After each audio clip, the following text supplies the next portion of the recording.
नमस्ते साथियों, मैं सोनू आर्य। आप देख रहे थे मिशन आर्यवर्त और बोल हिंदुस्तान का संयुक्त उपक्रम। पिछले लगभग 5 से 6 दिनों में निरंतर टिटोली में हमारी सक्रियता बनी हुई है। रोहतक आसपास का जो एरिया, इसको हम कवरेज करने में निरंतर हम यहाँ लगे हुए थे। किसान आंदोलन का प्रभाव भी हम निरंतर यहाँ देख रहे हैं और टोहाना के अंदर जो सारी चीज़ें चली वो भी आपने देखी। और इसके अलावा कोरोना का जो है हॉटस्पॉट ये टिटोली गांव रहा और लगभग 60 से ज़्यादा मौतें कोरोना के कारण जो है वहाँ हुई। अब परिस्थितियाँ बेहद सामान्य है और जीवन का जो स्तर है वो बेहद आला दर्जे का है। उसी चीज़ के ऊपर परिचर्चा करने के लिए हम निरंतर गाँव का सर्वे कर रहे थे, यहाँ घूम रहे थे। अभी आदरणीय पिता तुल्य हमारे बुजुर्ग दयानंद जी शास्त्री, जो कि बहुत लंबे समय से प्रतिदिन यज्ञ करते हैं। गांव की जो युवा पीढ़ी है, आपके द्वारा जो अनेकों बच्चों को संस्कार दिए जाते हैं। आप जो है वेद के भी मर्मज्ञ है, अनेकों को बड़े बड़े संस्थानों में जाकर के आपके प्रवचन होते हैं, आपके व्याख्यान होते हैं और बड़े प्रबुद्ध हैं आप। तो आइए आदरणीय हमारे जो शास्त्री जी हैं उनसे पूछते हैं कि क्या चीज़ें हैं और किस प्रकार वो चीज़ें कार्य करती। बाबूजी, सबसे पहला तो इनमें पूछेंगे, आप तो स्वयं उस चीज़ के साक्षात रहे हो, दृष्टा रहे हो। मतलब जिस समय कोरोना का पूरा प्रभाव था गांव के अंदर, लोगों ने घरों से निकलना बंद कर दिया था, सब लोगों में बड़ा डर का माहौल था। उस समय क्या परिस्थितियाँ थी गांव में? उस समय एक किस्म का भय चालू हो गया था जी। तो स्वामी आर्यवेश जी वगैरह ने फिर यज्ञ शुरू किया। उस यज्ञ में लोगों ने इतना भाग लिया, घी, सामग्री, पैसे, ज़्यादा प्रभाव नहीं होता तो क्यों सहायता करते जी। ये तो सोचने की बात है। तो उससे बहुत ज़्यादा प्रभाव पड़ा और अब बिल्कुल कोई कोरोना से हमारे गांव में मौत नहीं हुई कई दिन से। जी।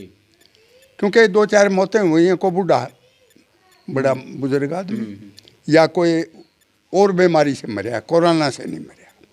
अच्छा, जो लोग ये बोलते हैं, मतलब बड़े स्तर के जो चैनल थे, चाहे न्यूज़ 24 की बात है उस पर भी हमने देखा और जो है जी न्यूज़ के ऊपर भी हमने देखा। उस समय जब कोरोना मतलब बहुत प्रचंड सीमा के ऊपर था तो लोगों ने ये कहा कि जो है डॉक्टर फेल हो गए, बड़ी बड़ी दवाइयाँ फेल हो गई, बड़े बड़े साइंटिस्ट फेल हो गए। लोगों ने मतलब ये यज्ञ के नाम पर क्या टोना टोटकना शुरू कर दिया। मतलब इससे कैसे कोरोना को भगाया जा सकता है? उन लोगों को आप क्या जवाब दोगे? उनको जवाब भोपाल गैस कांड देता है जी। जब भोपाल गैस कांड हुआ, जिन घरों में रोज यज्ञ होते थे सुबह शाम, जी। वहाँ कोई असर नहीं हुआ उस गैस का। बिल्कुल। कारण क्या है? वो यज्ञ का प्रभाव तो था ही। और एक मैंने पढ़ा था अखबार में, एक गऊ पर असर पड़ गया उसका, और वो जहाँ यज्ञ होता था ना जिस घर में, जी। जी। उसके नज़दीक आकर बेहोश होकर पड़ गई। वो भाजे घर वाले उनको वो सुंघाया वगाया, उठ कर चल दी। तो ये यज्ञ का प्रभाव है, किसका है? बिल्कुल। और अखबारों में भी आई थी ये बात। तो भाई जिन घरों में यज्ञ होते थे वहाँ उस गैस का कोई प्रभाव नहीं। जी। और ये तो मैंने स्वयं मातनेल में प्रैक्टिकल किया है। मातनेल 5 साल पढ़ा है मैंने। जी। तो वहाँ मैं मेरा बच्चों को सिखाता था, कुश्ती वगैरह रोज यज्ञ करते थे। चौमासे में मच्छर हो जाते हैं हमारे अखाड़े में, मास्टर भी अपनी चादर ले नीचे सो जाते। अगर जी यहाँ मच्छर नहीं है। मैं कहा यहाँ मच्छर कैसे मुझे, जब दोनों समय यज्ञ करते हैं। बिल्कुल। तो यज्ञ का तो इतना प्रभाव है। ये जो आधुनिक शिक्षा में पढ़े हुए हैं ना, चाहे वो डॉक्टर हों, चाहे वकील हों, चाहे साधारण आदमी हों, चाहे पत्रकार हों, उनको ये चीज़ सिखाई नहीं जाती। तो उनको बता कैसे विश्वास होगा भाई यज्ञ से भी कोई चीज़ होती है। और अपने यहाँ तो शुरू से कभी से देख लो, वेद को देख लो और ब्राह्मण ग्रंथों को देख लो, शास्त्रों को देख लो, यज्ञ की तो महिमा भरी पड़ी है। जी। 2 ही चीज़ तो थी वातावरण को शुद्ध करने की, यज्ञ और वृक्ष। वृक्ष तो दिन में ऑक्सीजन छोड़ते हैं और यज्ञ तो 24 घंटे ऑक्सीजन छोड़ता है। जी। तो उसका प्रभाव कैसे नहीं होगा? होगा। अच्छा, आप तो स्वयं जो है मेरे ख्याल में जवानी से लेकर के अब तक निरंतर हर रोज़ आप यज्ञ करते हैं, गांव में पाठशाला आप चला रहे हैं, बहुत बड़े बड़े यज्ञों में आप स्वयं जाते हैं, आपने चीज़ों को देखा, उत्तम प्रकार की सामग्री को भी आपने देखा। तो थोड़ा सा दर्शकों को ये भी बताओ बाबू जी कि यज्ञ काम कैसे करता है, कैसे चीज़ें को शुद्ध करने में यज्ञ का महत्वपूर्ण स्थान है? देखो, यज्ञ में गऊ का घी तो सबसे श्रेष्ठ है। जी। और फिर जो सामग्री डाली जाती है ना, उसमें वो औषधियाँ डाली जाती हैं जो रोगों को दूर करती हैं। जी। अब वैसे आप किसी औषधि को खाओ और उसकी भस्म बना के खाओ, वो ज़्यादा काम करेगी। और यज्ञ में डालने से भस्म बनती है उसकी, जी तो उसका प्रभाव आसपास के वातावरण पर ज़्यादा होता है। आजकल ये नहीं मानते अगर यज्ञ थोड़े हो गए, जी जी जी जै उसी ढंग से आज भी सब घरों में यज्ञ होने लग जाए ना, तो मैं ऋषिदान भी लिखते हैं बार बार, पहले राजे महाराजे भी बड़े बड़े यज्ञ करते थे, सतकुंभी यज्ञ भी लिखा है वहाँ, 100 घड़े घी के यज्ञ होते थे। आज भी यदि वैसा हो जाए तो फिर वही वातावरण आ जाए। जी तो ये तो साइंटिफिक बात है जी। अगर जो बढ़िया औषधि यज्ञ में डाली जाएगी, आग उसको 1000 गुना करके बांटती है, इसलिए उसमें मिर्च आदि चीज़ें नहीं डाली जाती, वो सुगंधित पदार्थ डाले जाते हैं। बिल्कुल। अब मिर्च डाल के देखो, एक आदमी खाएगा तो एक काम हो जाएगा, अरे उसमें आग में डाल दोगे तो आसपास जितने भी पशु हैं और कुछ हैं वो दुखी हो जाएंगे, छींक छींक मर जाएंगे। बिल्कुल। तो इसलिए अपने ऋषि मुनियों ने जो औषधियाँ सबके लाभकारी थी वो सामग्री में डाली, एक से एक बढ़िया अमूल्य की चीज़। 400 रुपये किलो बनती है सामग्री, वैसे ना बनती जब सारी चीज़ें डाली जाएं तो उसका प्रभाव फिर और ज़्यादा बनता है। जी। अच्छा, आप निरंतर गांव के अंदर पाठशाला चला रहे हैं, यज्ञ भी प्रतिदिन कर रहे हैं, इन चीज़ों को मतलब कितना सार्थक मानते हैं आप? यदि युवा पीढ़ी की बात करा, वर्तमान की यदि बात करा, तो हमारी युवा पीढ़ी मतलब जैसे जो मार्ग से भटक रही है आज, ना बड़ों को सम्मान देना सीख रहे, ना छोटों से व्यवहार करना सीख रहे हैं, और दूसरा फिर मैं कॉल की सकता शिक्षा पद्धति उसने सारी चीज़ों को नष्ट भ्रष्ट कर दिया। मतलब पढ़े लिखे मूर्ख आज जो है तैयार हो रहे, परंतु उनमें नैतिकता नाम की कोई चीज़ नहीं। तो इन चीज़ों को आप कैसे सुधार सकते हो, कैसे समाज में परिवर्तन ला सकते हो? कारण है जी एक, अगर जो शिक्षा बच्चों को मिलनी चाहिए थी ना, जी परिवार से, स्कूलों से, कॉलेजों से, यूनिवर्सिटियों से, वो मिल नहीं रही। आज शिक्षा कैसे मिल रही है? अज्ञान की, अंधविश्वास की, बेकार की बातों की, श्रृंगार के साधन। वैसे ही पहले तो ब्रह्मचर्य की शिक्षा दिया करते, व्यायाम करो भाई, ब्रह्मचारी रहो। आज क्या दिखाया जाता है टेलीविज़न में, टेलीफोन पे? बच्चे बड़ों की बात कैसे माने? छोटे ही बच्चे को टेलीफोन मिल जाता है, या टेलीविज़न पर बैठ जाते हैं, फिर वो बड़ों की बातें क्यों मानेंगे? वो तो मन जो है प्रकृति से बना, प्रकृति की तरफ भागता है, इसलिए उनका ये पक्की जैसे जाती है कि यही है संसार बस, इसीलिए वो बड़ों की बातें नहीं मानते जी, क्योंकि शिक्षा का प्रभाव है। यदि आर्य ढंग से शिक्षा होना वेदों के अनुसार, तो आज भी देश सुधर सकता है, क्योंकि इन सारी बुराइयों का प्रचार नहीं होता था अपने यहाँ जी। अब स्वामी जी ने से प्रसन्न किया, महाराज रामलीला हो रही है वहाँ, अरे मूर्खो, तेरे माता पिता का कोई सांग निकाले, क्या तू उसको सहन करेगा? और उस ढंग से निकाले जो कि गुप्त रूप से होता है, जो बुराइयाँ पीछे होती हैं, जैसे गृहस्थाश्रम है और बच्चे पैदा करते हैं सभी, और उनको यदि पर्दे पर दिखाया जाए तो बुरा प्रभाव पड़ेगा कि अच्छा पड़ेगा? आज यही हो रहा है कि सारा पर्दे पर दिखाया जाता है जितनी बुराई है संसार भर की। इसलिए चाहे वो बच्चे हों, चाहे जवान हों, चाहे वो पढ़े लिखे हों, पढ़े लिखे क्या डाकू नहीं है। दूसरी बात, जो मूल चीज़ थी आत्मा और परमात्मा यानी आध्यात्मिक विद्या, वो खत्म हो चुकी है। आज सिर्फ भौतिक विद्या है। भौतिक विद्या तो शरीर के सुख के लिए है, और वो भी थोड़ी सी देर के लिए, ना तो फिर तनाव में फिर नशा करते हैं लोग, फिर दुखी हो गए फिर नशा करते हैं, लेकिन वो चीज़ों को समझते नहीं, क्योंकि आध्यात्मिक विद्या बचपन से दी जाए ना, तब जा कर के बात बनेगी, वैसे नहीं बनेगी। और ये हमारे यहाँ एक भजनी आया करते, वीरेंद्र जी वीर, यूपी के थे।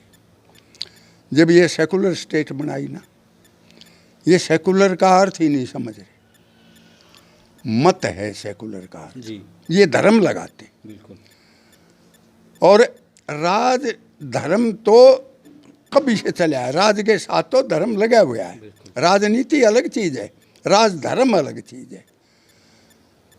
लेकिन इस चीज़ को आज की पीढ़ी, चाहे वो भारतीय जनता पार्टी हो, चाहे कांग्रेस हो, चाहे और कोई सी पार्टी आ जाओ, क्योंकि सेकुलर स्टेट है भाई, सबको छुट्टी है अपने मत का प्रचार करने की, फिर वो कैसे सुधार होगा बताओ। अब अपने मतांतर चल पड़े। जाति एक मानी जाती है, समान परस्वात्मकता जाति, आकृति गणना जाति, कि जिनकी एक आकृति हो वो एक जाति है। अब मनुष्य जाति तो एक है जी। और कितनी जातियां बना दी, हजारों, कुछ तो गिन भी नहीं पा रहे, इतनी जातियां हैं। बिल्कुल। अब हमारी मनुष्य जाति है मान लो, तो हम मनुष्य की भलाई के लिए कम करेंगे ना। अब जाति बना दी, कुम्हार, जाट, ब्राह्मण, नाई, तेली, वो अपने ढंग से वर्गों में बट जाते हैं। फिर आप अपना भला चाहेंगे, वो मनुष्य जाति का भला क्यों चाहेंगे? जी। क्योंकि ये शिक्षा जो है ना सारी विपरीत है और इसका प्रभाव सब पर पड़ता है जी। और छोटे बच्चे पर तो बहुत जल्दी पड़ता है। जी जी। अच्छा, एक बात बाबूजी, अधिकतर लोगों की मौतें जो हुई, सबसे बड़ी समस्या जो रही वो ऑक्सीजन की कमी रही। हाँ, इसमें कोई शक कहीं भी मतलब किसी बड़े से बड़े अस्पताल में चले गए, सरकारी अस्पतालों का तो हाल बहुत भयंकर रहा। लोगों ने जो चीज़ मतलब 2,000 रुपये में उपलब्ध होनी चाहिए थी, लोगों ने अपनी स्वार्थ पूर्ति के लिए 20-20 हज़ार, 50-50 हज़ार में उस चीज़ों को बेचा। ब्लैक मनी हुई, काला बाजारी की गई ऑक्सीजन की। उन चीज़ों को देखते हुए मतलब आज आपके अपने गाँव में जो है ऑक्सीजन कंसंट्रेशन की मशीनें आई हुई हैं, स्वामी इंद्रवेश हाँ, विद्यापीठ यहाँ आश्रम। आई हुई तो इस चीज़ को मतलब इस कदम को आप कितना सार्थक मानते हो, कितना ज़रूरी है? ये तो बहुत ज़रूरी है जी। जी। लेकिन लोग समझें जब ना, प्रचार किया जाए। दूसरी बात, ऑक्सीजन प्राणायाम से मिलती है। अब स्वामी रामदेव जी से किसी ने पूछा, महाराज आप ऑक्सीजन से या प्राणायाम से रोग कैसे ठीक करते हो? स्वामी जी का उत्तर था कि आप अंतिम अवस्था में क्या करते हो, जब रोग अंतिम अवस्था में चला जाता है उस समय आपका क्या इलाज होता है? आप ऑक्सीजन देते हैं। जी। बोले हम पहले ही दे लेते हैं। जब पहले ही ऑक्सीजन हमारे उसमें फेफड़ों में हर चीज़ में है हाजिर, तो वहाँ रोग करेगा क्या? तो ऑक्सीजन इतनी ज़रूरी है जी, चाहे वो कृत्रिम हो और चाहे अपनी स्वाभाविक हो।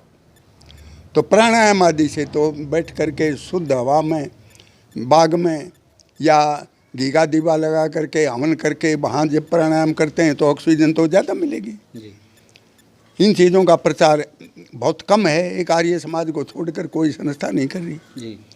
यही तो गड़बड़ है। अब एक आप प्रचार कर रहे हो और 100 आपके विपरीत कर रहे हैं, किसका प्रभाव पड़ेगा?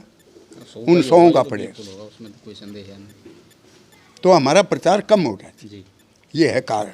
अच्छा, आपने कहा कि जो है गांव आर्य समाज जी रहा, वास्तविकता में शुरू से आर्य समाज की मतलब पीढ़ी दर पीढ़ी चीज़ें चलती आ रही, तो आर्य समाज की भूमिका गांव में कितनी महत्वपूर्ण मानते हो आप? देखो, पहले थी हमारे गांव में, हमारी उम्र में सांग नहीं देखा हम। गंदा गाना गाती हुई लड़कियां या बहू में डरा करती, अगर बूढ़े बैठे हैं जी। वो प्रभाव था। आज वो प्रभाव खत्म हो चुका है, क्योंकि ज़्यादा प्रभाव टेलीविज़न का, इन चीज़ों का, भौतिकवाद का ज़्यादा आ गया। इसीलिए तो जवान तबका भटक रहा है। जी। ये कारण है, और कारण कोई नहीं है। आज भी यदि ठीक ढंग से सरकार सोच ले, अब कितने गंदे दृश्य आते हैं टेलीविज़न पर, उसमें अब नंगी तस्वीरें जो बच्चे देखेंगे, सच बताओ वो ब्रह्मचारी रह जाएंगे। नहीं, हम सवाल ही पैदा नहीं होता जी। कारण ये है। बिल्कुल। तो गवर्नमेंट को समझना पड़ेगा। गवर्नमेंट की बहुत बड़ी भूमिका होती है। जब अच्छे आदमी आगे जाएंगे, इनको समझाएंगे। अब बस आप अपनी पार्टी के पीछे पड़े हैं। जी। देश की चिंता है नहीं लोगों को। बिल्कुल बिल्कुल। कारण तो ये है। दूसरा, जब इलेक्शन होते हैं वहाँ धन का इतना बुरे ढंग से प्रयोग होता है, शराब चाहे पता नहीं जो मांगता है वही मिलता है। भाई मेरी राय देना, इससे देश सुधरता है कि बिगड़ता है? बिगड़ेगा जी, बिगड़ता है का देश मतलब है ही नहीं। तो ये बहुत ज़्यादा कारण है देश को बिगाड़ने के लिए। जी।